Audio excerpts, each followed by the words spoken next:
atau tahun 2030 nanti. Kalau dari Mbak Fania? Ya, paling nambahin aja dari yang Pak Fabi sampaikan. Early stage banget, emang 2 tahun gitu ya. Kita juga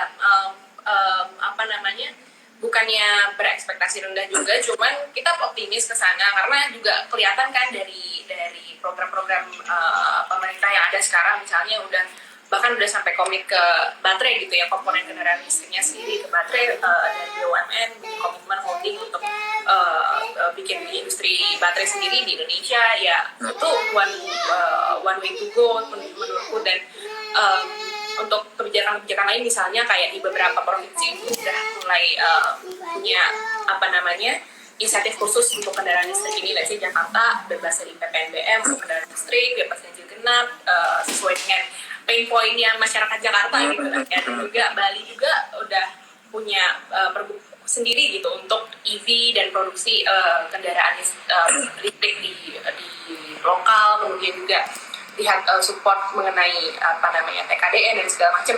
Jadi sebenarnya sih langkah-langkahnya udah kelihatan ya, tinggal eksekusinya dan mungkin bisa diinvest kembali untuk target-targetnya. Memang sangat ambisius. Kalau misalnya kita sebagai masyarakat yang lihat sih pasti seneng ya, wah bagus banget nih targetnya. Cuman kayaknya untuk sekarang dengan insentif dan kebijakan yang ada masih butuh digas lagi nih untuk benar-benar nyampe targetnya yang seambisius itu menurutku.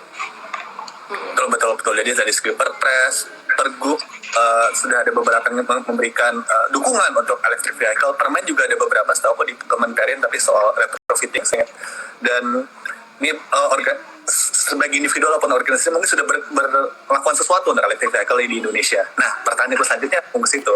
Sebagai individu ataupun organisasi sudah melakukan apa nih? Tadi mungkin Pak Fabi sudah teaser dikit, Fania juga ada teaser dikit, tapi boleh dijelasin lagi. Mungkin sekarang gantian Mbak Fania dulu.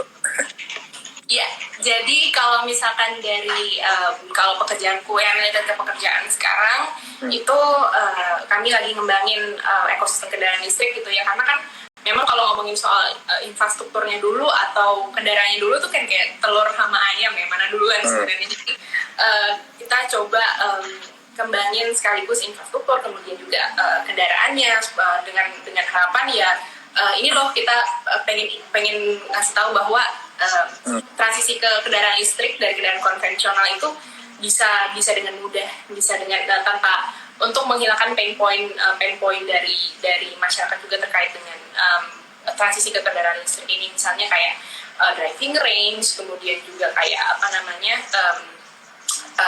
kemudian harganya yang mahal, karena memang sih ini juga salah satu inisiatif sebagai individu gitu ya, dengan memiliki platform di sosial media gitu. Aku suka coba kadang-kadang untuk diskusi sedikit-sedikit, tipis-tipis aja sama teman-teman di Instagram gitu ya. Apa sih pendapat mereka tentang EV ini? Dan sekarang kan lagi banyak, kalau lihat berita kan banyak banget berita yang nge-up soal EV dan ekosistemnya gitu. Jadi aku biasanya suka bahas tuh. Nah ini kemarin misalnya PLN habis nyobain Jakarta Bali 200.000 habis buat listriknya, percaya nggak kayak gitu-gitu? Oh ternyata 71% dari responden yang nanggepin di story itu mereka nggak percaya bahwa bisa segitu. Masa sih emang bisa semurah itu gitu, ketimbang naik mobil biasa yang mungkin bisa habis 3-5 kali lipat dari cost untuk kendaraan listrik. Nah kayak gitu. Nah dan ternyata ya seru aja gitu buat gather insight dari teman-teman di Instagram, dan juga mereka juga punya pertanyaan mengenai kenapa sih mahal banget. Kayak misalkan aku nge-attach link untuk nih kalau melihat harga kendaraan listrik sekarang berapa. Wah itu yang ngeklik linknya banyak banget, ternyata banyak banget sebenarnya penasaran tentang EV dan harganya. Kayaknya teman-teman terutama milenial nih udah mulai tergerak nih pengen beli